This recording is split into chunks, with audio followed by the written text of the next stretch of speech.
आज ऐसे ही उस पार जाना था जो है, तो सोचा थोड़ा लक्ष्मण झूला पे भी घुमाता हूँ और उधर जाके परली पार जो है एक वीडियो बना ली जाएगी। कुछ कोई खास काम तो नहीं था, खाली ऐसी एक मिठाई की दुकान है, तो उस पर जाना था। उसका समोसा बहुत फेमस है, और सोचा कि थोड़ा ये ब्लॉग जो है स्पिरिचुअल ब्लॉग टाइप हो जाएगा, एक वीडियो। कभी कभी कुछ चीज़ें अलग भी होनी चाहिए। मैं ज़्यादातर एक जगह बैठ के वीडियो बनाने के संबंध में रहता ही नहीं हूँ। वैसा मेरा दिमाग जो है चलते चलते ही खुलता है। जैसे चलता रहता हूँ, वॉक करता रहता हूँ, तो मुझे बातें याद आने लगती हैं। क्योंकि मैं मेडिटेशन कभी बैठ के नहीं किया, वॉक करके ही किया, वॉकिंग मेडिटेशन। कई किलोमीटर जो है रोज़ घूम, तो उसी में मेरा जो है ध्यान सब था, जो मतलब कुछ स्पिरिचुअल कनेक्शन होता है। तो इस बार जो है कावड़ यात्रा की भीड़ बहुत ही कम है, लेकिन बंदोबस्त बहुत अच्छे से किया हुआ है। जैसे आप ये देख रहे हैं, ये टीन लगाई हुई है कि जिससे उस पार कूद के कोई ग्लास वाले ब्रिज पे ना जाए, जो फुट ब्रिज है। और उसके लिए इन्होंने ऊपर ये कुछ ब्लेड टाइप भी लगाए हुए। तो व्यवस्था तो अच्छी है, लेकिन इस बार उतनी पब्लिक नहीं है, जो कि मैं समझता हूँ कि हमारे लिए ठीक है, लोकल के लिए, घूमने के लिए। वैसे तो सभी का स्वागत है यहाँ, लेकिन कई बार ज़्यादा क्राउड भी आदमी को परेशान करता है, डेली लाइफ बहुत इफ़ेक्ट हो जाती है।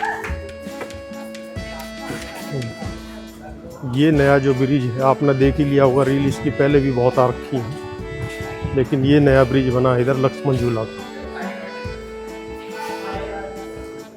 और आज का जो ये वीडियो है ना, ये भी कुछ खाने से संबंधित ही है, क्योंकि अध्यात्म में जो है खाने के विषय में तो बहुत ही ज़्यादा भ्रांति है। बहुत लोग जो है खाने के विषय में ही कंफ्यूज रहते हैं, क्या खाएं क्या ना खाएं। पुण्य पाप का चक्कर बहुत रहता है जो है, तो साधना तो हो ही नहीं पाती। इसी बारे में बेचारे बहुत कंफ्यूज रहते हैं। तो मैं अब अपना जो है उस दुकान से थोड़ी दूर हूँ, फिर उस अपना एक वो समोसा खाने की इच्छा थी, उसके बाद फिर मैं आगे इस वीडियो को शुरू करता हूँ।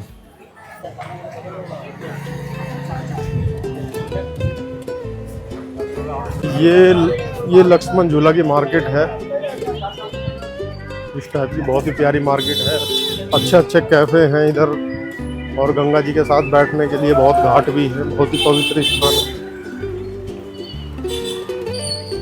थोड़ा चीज़ें महंगी तो है यहाँ पे, लेकिन ये जगह जो है आध्यात्मिक एनर्जी से भरी पड़ी, लेकिन थोड़ा लाइफ थोड़ी एक्सपेंसिव है इधर। लेकिन अगर आप अफोर्ड कर सकते हैं तो ध्यान साधना के लिए बहुत ही अच्छी जगह है। ये इनकी अग्रवाल जी की समोसे की दुकान है, जहाँ मैं अक्सर आता हूँ। मिठाइयों की दुकान भी है, कभी कभी आता हूँ इधर। एक समोसा दो जरा बढ़िया साहब। कुछ घेवर वगैरह भी बनाया आपने, घेवर मलाई वाला। इधर ये नीचे मौसम भी बारिश का है ही, होने ही वाला है बारिश कभी कभी भी। वैसे इस बार इतनी बारिश है नहीं, बारिश बहुत कम है आपकी बार। अभी अंग्रेज लोग भी इतने नहीं हैं, बहुत कम है, इक्का दुक्का ही है। अभी सितंबर से, अगले महीने से ये जो है ये आने शुरू हो जाएंगे, सितंबर से और मार्च तक यहाँ पे अंग्रेजों का सीजन रहता है। ये मंदिर है इधर, देवरा बाबा का बहुत पुराना मंदिर है। कोई अच्छी सी थोड़ी शांत जगह ढूंढ रहा हूँ जहाँ पर शोर कम आए और बैठ कर आपसे 2 मिनट अच्छे से बात हो सकेगी। तो पहुँचने ही वाला हूँ मैं। एक घाट है यहाँ पे, थोड़ा गुप्त घाट है वो, ज़्यादा लोगों को मालूम नहीं है। और ये वो जगह है जहाँ मैं कभी कभी आता हूँ, क्योंकि यहाँ पे कम ही लोग आते हैं, कम लोगों को मालूम है। थोड़ा सा छिपी हुई जगह है एक तरीके से, लेकिन बहुत ही प्यारी जगह है। और गंगा जी पूरे यहाँ पर जो है टर्न लेती हैं, थोड़ा घूम रही हैं, तो एक बड़ा अच्छा व्यू आता है। अभी दिखाता हूँ आपको। गंगा जी का जो है जल स्तर भी कम है, क्योंकि अभी 1-2 दिन पहले जब मैं आया था तो यहाँ पे नीचे आपको ये छोटे छोटे मंदिर हैं इनके, जिस पे ओम लिखा हुआ है, इनके जो शिखर दिख रहे हैं, ये उस समय जो है पूरी तरीके से डूब गए थे। और ये देखो पूरे घाट तक पानी आया हुआ है। ज़्यादा जल स्तर नहीं है, पानी ज़्यादा नहीं है, लेकिन फिर भी जब थोड़ा सा भी जल बढ़ता है गंगा जी में तो ये हल्का सा जगह डूब जाती। लेकिन बहुत प्यारी जगह है। जहाँ ये देखो, ये मंदिर दिख रहा है आपको, यहाँ पे पूरा चबूतरा है बैठने का, जो बहुत अच्छी जगह है। और यहाँ से आपको ये सामने अगर आप देख पा रहे हो तो ये नया लक्ष्मण झूला ब्रिज बजरंग सेतु के नाम से है। बहुत ही प्यारा व्यू आता है यहाँ से। मैं थोड़ा जूम करके दिखा दूँगा।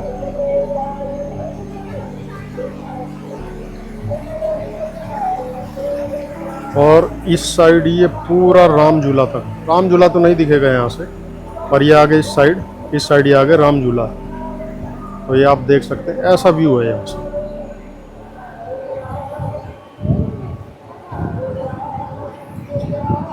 तो अभी ब्लॉगिंग तो काफ़ी हो गई है। अब मैं सोच रहा हूँ आपसे जो मेन विषय था जिस पे मैं बात करने के लिए आया था, उस पे बात कर लेता हूँ। थोड़ा सा ये आध्यात्मिक सिटी ऋषिकेश का भी आपने दर्शन कर ही लिया। तो मैं जो आपसे बात करना चाह रहा था वो ये थी खाने के संबंध में, क्योंकि एक साधिका है महाराष्ट्र से, पुणे साइड से, तो यहाँ पे वो आई थी और यंग है, ज़्यादा एज भी नहीं है। लेकिन उनकी प्रॉब्लम ये थी, एक तो उनको कहीं आश्रम में जगह नहीं मिलती, क्योंकि लेडीज़ को तो जो है वैसे भी, और वैसे सिंगल हो लेडीज़ तो उसको वैसे भी आश्रम वाले थोड़ा रूम देने में जो है झिझकते हैं, डरते हैं। और मेरा भी कई बार ये भाव रहता है, वैसे तो मेरा ये ऐसा भाव नहीं है कि मैं कोई आश्रम वगैरह बनाऊं, लेकिन साधिकाओं के लिए, लेडीज़ के लिए जिनको कहीं मतलब मिलता ही नहीं है जल्दी से, आश्रम में कोई आश्रय देता ही नहीं, और कहीं है भी तो महंगे हैं वो, कहीं आश्रम उन्हें अगर मिले भी तो वो महंगे हों, उनको वो अफोर्ड नहीं कर सकते हैं, और जल्दी से तो कोई देता ही नहीं है। सबसे बड़ी समस्या उनकी यही थी। पुरुषों को तो फिर भी आश्रम में मिल जाता, सेवा करके रह सकते हैं अगर पैसे भी नहीं है, लेकिन लेडीज़ के लिए तो बहुत ही मुश्किल है। तो मैंने उनसे कहा कि जैसे ब्रह्म कुमारी के आश्रम है, आप उनमें भी रह सकती हैं, लेकिन वो अपने जो है गुरु से जो है, गुरु की आज्ञा का जो है बिल्कुल भी अनादर नहीं करना चाहती। जो गुरु ने उन्हें ज्ञान दिया है, जो साधना बताई है, उसी पे ही चलना चाहती। लेकिन ब्रह्म कुमारी या किसी और अन्य वैष्णव आश्रम में आप जाओगे, पहली बात तो रखते नहीं है, अगर रखेंगे तो फिर आपको उनसे दीक्षा लेनी पड़ेगी, तो ये भी एक मैटर।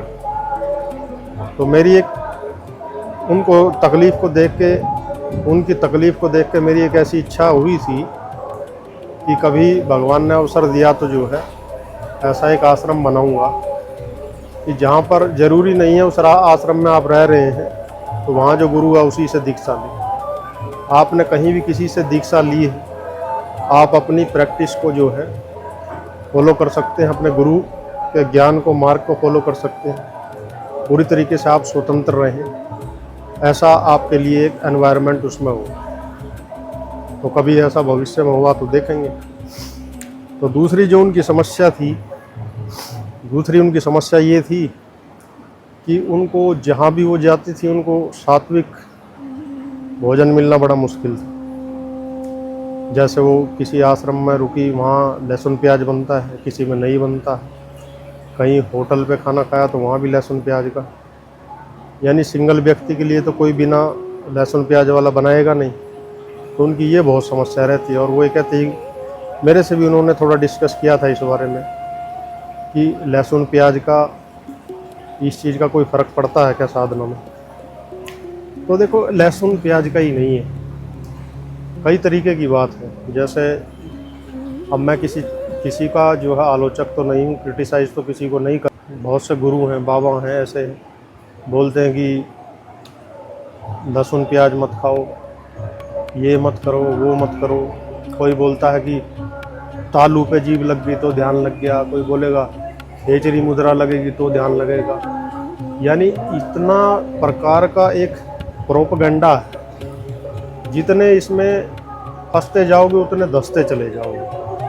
ध्यान मान तो फिर छूट ही जाएगा, ध्यान साधना है तो भूल ही जाओगे, इसमें ही रह जाओगे क्या खाना है क्या नहीं खाना है, कौन सी मुद्रा लगानी है, कौन से आसन में बैठना है। फिर ये टेंशन रहेगी खेचरी मुद्रा नहीं लगी, आज्ञा चक्र नहीं खुला, और पता नहीं क्या क्या है, कुंडलिनी नहीं जगी, ध्यान कुछ होगा नहीं, सत्य का पता कभी चलेगा ही नहीं। इन्हीं सब चीज़ों में लापता हो जाओगा। तो देखो, लहसुन प्याज या कोई भी फूड है, फूड का काम क्या है, मतलब एक बेसिक सी बात समझो, फूड का काम क्या है। फूड का काम है बॉडी को एनर्जी देना। अब उस एनर्जी में आपने एनर्जी कई प्रकार की बना दी, तामसिक, राजसिक और सात्विक। तो ऐसा तो नहीं है कि हर समय जो है तामसिक रहोगे आप, ऐसा भी नहीं है कि हर समय राजसिक रहोगे, और ऐसा भी नहीं कि हर समय सात्विक रहोगे। चाहे कितना ही सात्विक भोजन कर लो, हर समय तो आप सात्विक नहीं रह सकते हो। चाहे कितना भी सात्विक भोजन कर लो, तमोगुण तब भी आपके अंदर आएगा। भाई नींद आपको तब भी आएगी। थोड़ा जो 7-8 घंटे किसी को आते हैं जिसमें तमोगुण ज़्यादा हो, 12 घंटे सो लेता है। सात्विक गुणों वाला व्यक्ति जो 5-6 घंटे सो लेगा, लेकिन नींद तब भी आएगी। ऐसा नहीं है कि नींद से मुक्त हो जाओ। तो गुण तो गुणों में बढ़तेंगे, उनसे आप मुक्त नहीं हो सकते। राजसिक का मतलब, गुण का मतलब ये है कि ऐसा नहीं है कि आपका कुछ करने का भाव भी नहीं होगा। जब आप बहुत ज़्यादा रेस्ट कर लोगे, शांति में बैठ के भी थक जाओगे, तो फिर कुछ ना कुछ काम करने का मन भी होगा, तो वो रजोगुण से ही होता है। तो ये गुण तो एक दूसरे में बदलते रहते हैं, कोई एक गुण ज़्यादा लंबे समय तक नहीं ठहर सकता। तो अगर पूरा ध्यान आपका इसी चीज़ में लगा हुआ है कि मुझे सतोगुण बढ़ाना है अपने अंदर, सात्विक भोजन करके मन को शांत रखना है, तो इससे साधना नहीं होगी। क्योंकि जिस दिन आप सात्विक भोजन नहीं करोगे, फिर उस दिन मन अशांत हो जाएगा। यानी ये चीज़ें तो दूसरे पे आपको आश्रित कर रही है, एक भोजन पे, फूड पे डिपेंड कर रही है। यानी कि आपको पराधीन कर रही है। तो पराधीन कर रही है, तो इसका मतलब क्या है कि यानी आपकी जो साधना है वो किस पे रहेगी, भोजन पे ही आधारित होगी। अगर वैसा भोजन मिलेगा तो साधना होगी, नहीं मिलेगा तो नहीं होगी।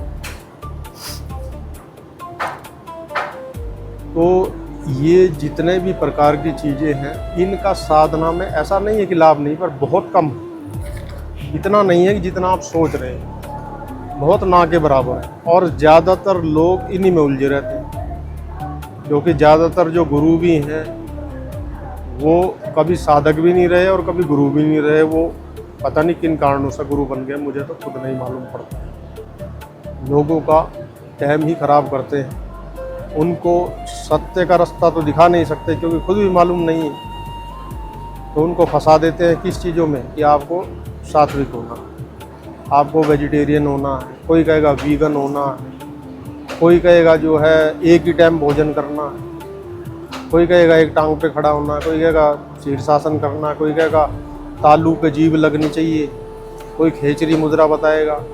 तो ऐसे खेचरी मुद्रा करवा करवा के लोगों का खच्चर बनाते रहते हैं, उससे कोई लाभ नहीं। अभी जैसे मैं जो है यहाँ गंगा जी पे बैठा था, तो मुझे ऐसे ही गंगा जी को देख के एक बात आपको समझाने के लिए एग्जाम्पल के तौर पर समझ में आई कि जैसे जैसे गंगा जी हैं, देखो ये गोमुख से आती हैं। तो गोमुख से जब ये आती हैं तो एक बहुत पतली सी धार है, और यहाँ के इनका इतना विशाल रूप हो जाता है। और यहाँ से जब आगे ये हरिद्वार से आगे पहुँचती हैं तो इनका मैदानी क्षेत्र और भी बड़ा हो जाता है, और भी विशाल हो जाता है। और प्रयागराज, जिसे जो पहले इलाहाबाद के नाम से जाना जाता था, तो वहाँ तो इसमें जमुना जी और सरस्वती मिलके इनका और भी विशाल हो जाता है। तो देखो, ऊपर से तो इनकी धारा बहुत छोटी थी, पतली थी, बहुत कम थी वो। नीचे आते आते इसमें कई नदियाँ मिली, झरने मिले, नाले मिले।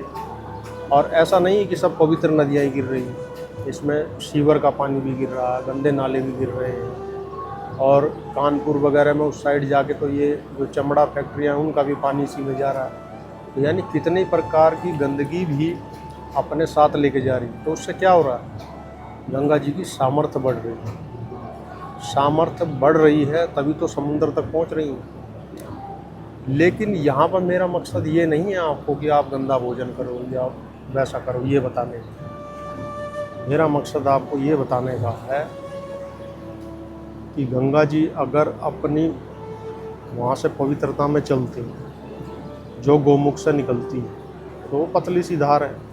और आगे इस प्रकार का उन्हें सहयोग नहीं मिलता दूसरे झरनों का, नालों का, और ये जो तमाम प्रकार का जो सीवर का पानी भी आ रहा है, गंदे नाले भी गिर रहे हैं, तो सबको अपने साथ समर्पण भाव से सबको लेके चल रहे हैं। तो उससे उनकी एक सामर्थ्य बढ़ रही है, एक एनर्जी बढ़ रही है। ऐसा नहीं है कि गंगा जी की ऐसी इच्छा है कि मेरे अंदर ये सभी आगे गिरे, लेकिन क्योंकि गंगा जी का लक्ष्य जो है सागर से मिलना है। देखो, लक्ष्य पर ध्यान देना। गंगा जी का लक्ष्य क्या है, सागर से मिलना। उन्हें नहीं पता है कि रास्ते में क्या क्या है, किधर से जाना, क्या रास्ता है। उनका लक्ष्य ये है कि मुझे सागर में जाके सागर से एक होना है, अपनी विराटता का अनुभव करना है। तो गंगा जी का लक्ष्य क्या है, पवित्र है। अब जब गंगा जी का लक्ष्य पवित्र है तो उसको ये गंदे नाले, सीवर, ये भी उनको अपवित्र कभी नहीं कर सकते। ठीक ऐसा ही आपका भी जो लक्ष्य है वो परमात्मा को पाना है, स्वयं को जानना है, अपनी खोज करनी है, ना कि सात्विक, राजसिक और तमोगुणी जो है भोजन के चक्कर में पड़ना। अगर गंगा जी इन सब के चक्कर में पड़ जाएं रास्ते में कि ये नाला, ये गंदा नाला मेरे में क्यों गिर रहा है, मुझे तो सब अच्छी पवित्र जल ही चाहिए अपने अंदर, तो हो सकता है कि शायद इनका कभी सागर से मिलन ही ना। तो ठीक ऐसे ही अगर सारा जीवन आप इसी चक्कर में पड़े रहोगे कि मेरे को लहसुन प्याज का नहीं खाना है, और या सात्विक भोजन ही करना है, सात्विक माहौल ही चाहिए, तो इसमें क्या है कि आपकी डिपेंडेंसी होगी उस एनवायरनमेंट पे। अगर वो मिलता है तो आपका साधना भजन होगा, और अगर नहीं मिलता तो नहीं होगा। तो हर जगह ये चीज़ पॉसिबल है ही नहीं, और आज के टाइम तो वैसे भी नहीं है। तो अगर आपका लक्ष्य पवित्र है कि मुझे अपना बोध करना है, आत्मबोध करना है, और अपने को जानना है, या परम चेतना से मिलन करना, जो भी आप उसे कहें, तो लक्ष्य पवित्र होने से कोई खाना आपकी आत्मा को, मन को जो है दूषित नहीं कर सकता है। वो बल्कि आपके मार्ग में और सहायक ही बने। तो यही बात मैंने उनको, साधिका जी को भी समझाई। अब उनकी कितनी समझ में आई नहीं आई वो तो वही जानती है, लेकिन आप अपने लक्ष्य पर केंद्रित रहें। लक्ष्य पवित्र होना चाहिए, खाना हो या ना हो। लक्ष्य के पवित्र होने से ही आप लक्ष्य को प्राप्त होंगे और परम शांति को उपलब्ध होंगे। और अगर बीच में इस चक्कर में पड़ जाएंगे कि क्या नेगेटिव है क्या पॉजिटिव है, तो उससे बाहर नहीं निकल पाएंगे, और साधना तो कभी पूरी होगी नहीं। स्वयं को जानने का कोई मतलब नहीं। तो अभी कुछ बारिश आने लगी है इधर, जो है मौसम ख़राब हो गया है, तो यहीं आज की वीडियो को ख़त्म करते हैं। और अगर आपको अच्छी लगी हो ये वीडियो इस टाइप की, तो कुछ उस पर कमेंट लाइक भी कर दीजिए। और कोई भी आपके प्रश्न हो, मैं नीचे इसमें वीडियो में व्हाट्सअप नंबर देता हूँ, आप उस पर व्हाट्सअप कर सकते हैं। कॉल ना कीजिए, व्हाट्सअप कीजिए, या कमेंट बॉक्स में कमेंट कर दें, तो मैं फिर उस पर जो है एक और वीडियो बनाऊँगा। और मेरा प्रयास यही रहता है कि आपको अच्छे से अच्छे तरीके से सरल भाव में किसी विषय को समझाऊं। ना कि मेरा कोई ऐसा मकसद है कि मैं आप किसी को फॉलो कर रहे हो वहाँ से हटाऊं, या मैं अपना कोई दीक्षित वाला मार्ग चलाऊं। नहीं, मेरा यही है कि आप जहाँ हो, जहाँ रुके हुए हो, जहाँ अटक गए हो, वो आपकी वो अटकन आपकी हट जाए और आपका मार्ग जो है सुगम हो जाए। तो मुझे सुनने के लिए, समय देने के लिए आप सभी साधकों का, साधिकाओं का बहुत बहुत दिल की गहराइयों से धन्यवाद।